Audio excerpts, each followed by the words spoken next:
Welcome to Level Up 4-H Summer STEM Series. My name is Mark Knoyer and I'm with Yukon Extension 4-H. We're excited today to have our new lesson on decomposing images. In this week's kit, you're going to have the following items. You're going to have a tangram puzzle, which I'll explain how that works a little bit later.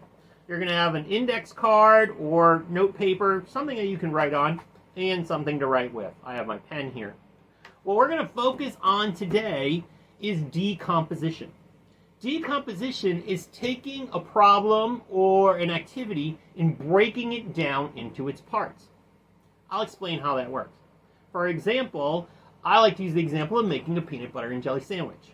We all know what a peanut butter and jelly sandwich looks like, but if we break down the steps, what does that look like?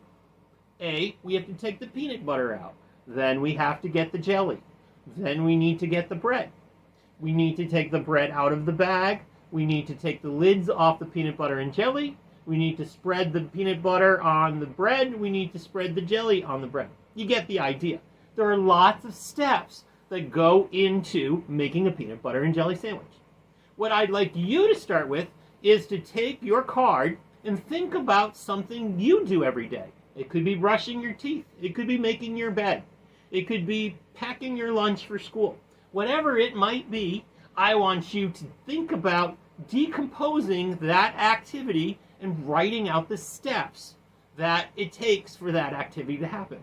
We often do things just by habit without really having to think much about the steps that go into them. Today we're going to focus on those steps. You can either write them down on a card, or if you don't have paper or you don't feel like writing them right now, explain them to someone else. Tell a friend so that they could recreate what that activity is. Treat it like you're trying to teach this activity to somebody that's never done it before and what goes into making that happen. It can be a really fun activity to stop and think about some of those simple things that we do every day without much thought. Do that, pause the video, and when you're ready, come on back and we'll go to our next step. Welcome back. So, how'd your steps go? Did you come up with some cool activities? I'm sure you did. Next, we're going to take our tangrams package and we're going to open it up.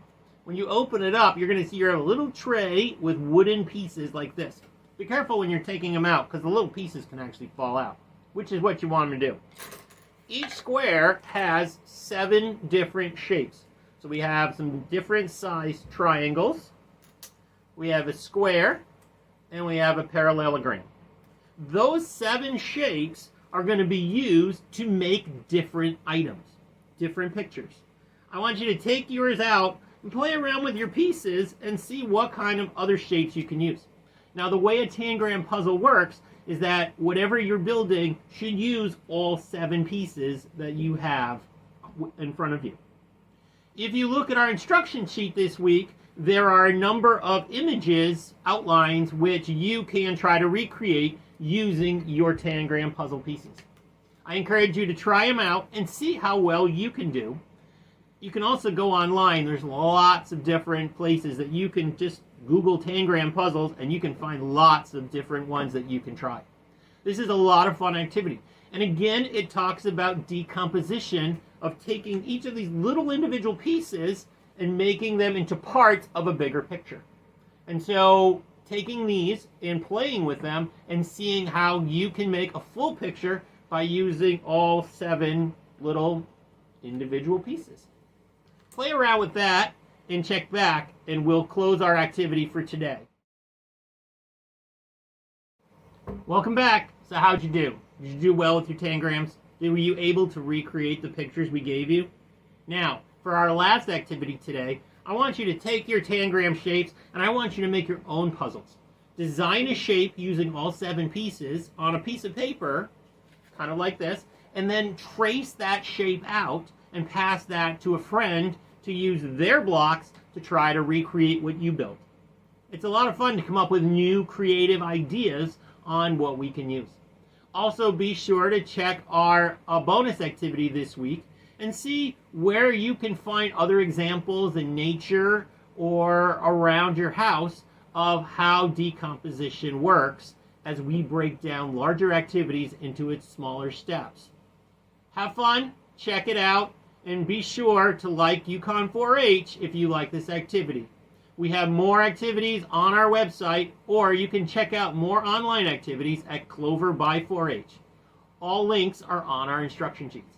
Have a great time, and we look forward to seeing you next time. For Yukon 4-H, I'm Mark Knoyer. Have a great day.